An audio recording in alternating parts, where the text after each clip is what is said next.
All right, good afternoon. We'll get started here. I'll give you the injury update, and this is just for today.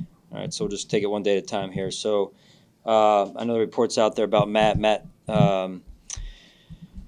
is going to be going through it, obviously, and I'll get into that in a second here. But Lawrence Keys will not practice. Curtis Samuel, Balen Spector, Travis Clayton, Casey Toohill, Nick Morrow, Cole Bishop, Mike Edwards, and Dawson Knox.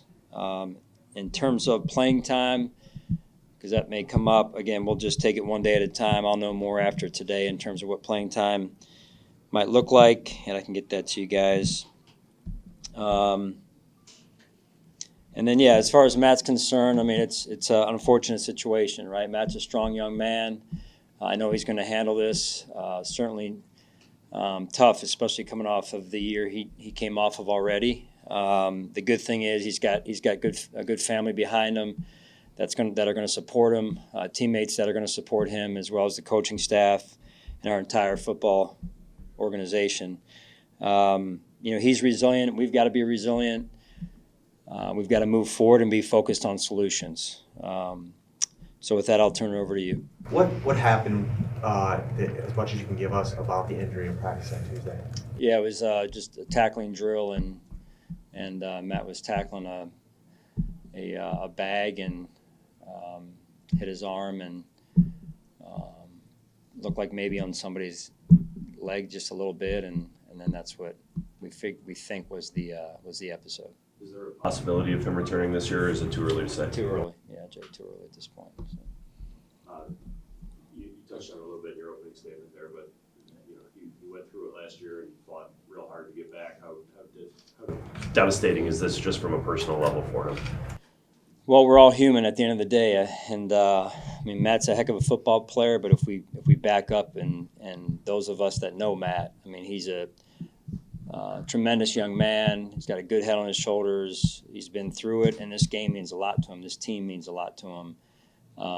And so that, in addition to the injury, is what makes this difficult.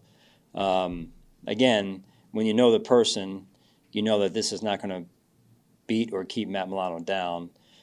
Obviously this period in time right now has been tough for him, for all of us, but in particular for him and his family. And he knows all the work that he put in. No one knows the work that Matt put in to get himself back to where he was before this recent injury. So, that's probably one of the harder things to swallow, pills to swallow right now. Is we just saw him work his butt off. He stayed in Buffalo all summer to get back off of the leg injury, and now this happens. So.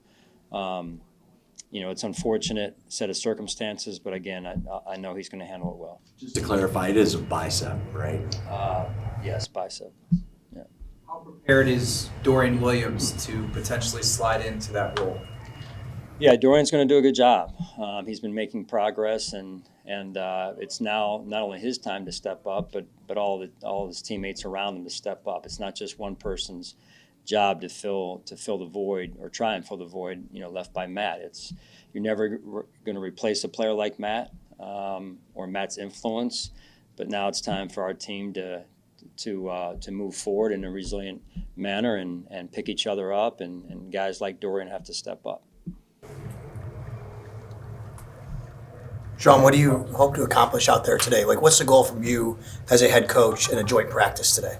Yeah, I mean, first of all, choosing Pittsburgh and Pittsburgh choosing us, I have a lot of respect for, and we have a lot of respect for the Rooney family and this organization. They've done things at a high level for a long time, and Mike and I go back a ways as well. So that respect and that trust were critical ingredients in terms of us deciding to do this together. And they're a good football team with good players, and we anticipate getting real good work out there today. There was an NFL coach that said that if a player fights in the joint practice, that it would dictate how long they play in the next preseason game.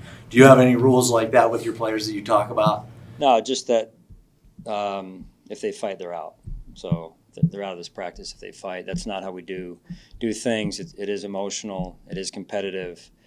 So we're hoping that one practice one practice is a good, clean practice. They get the work they need. We get the work we need, and we got to keep bigger picture perspective here in terms of what we're trying to do for the season and what they're trying to do.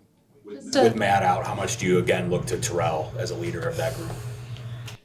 Yeah, similar to last year. I mean, he came in as a young player and having not really played a whole lot himself last season and had a good season. And so what I've seen over the offseason is him continue to step up his influence as a leader on our football team, and he's been very intentional about that.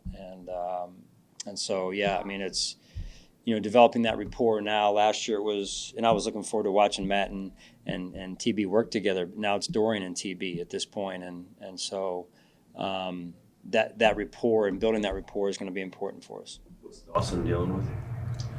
Dawson's groin and a little bit of ankle as well. So we're just being smart at this point. Balin Spector, and what's his timeline? Don't really know for sure. Catherine, it'll probably be maybe a week. We'll see. Maybe a little bit more. Injury though? Calf. Sean, Mike Tomlin talked a couple days ago about the conversation you and he had prior to this practice. What is kind of the things that a coach would go over in that conversation before a joint practice? As much as you want to tell. Yeah, it's kind of you kind of come to the table, even though we were over the phone, and just kind of say, hey, we're on the same page, right? And it's interesting because you're going through so much. He's focused on his team, I'm focused on our team, and you're coming off a preseason game one, and then you're still practicing, trying to improve in the week between that, roughly the week between that we had in terms of it was a couple of days actually. But we just talk about making sure we're aligned on, hey, how this is going to look. And we came yesterday, myself and some of the staff, and we made sure we understood how the field was going to be laid out, where the drills are going to take place. It's a little bit unique in that there's one field and two teams, so it's going to be tight out there. But we feel like we can get a good practice again, and so just coming to terms with making sure that we understood the tempo, understood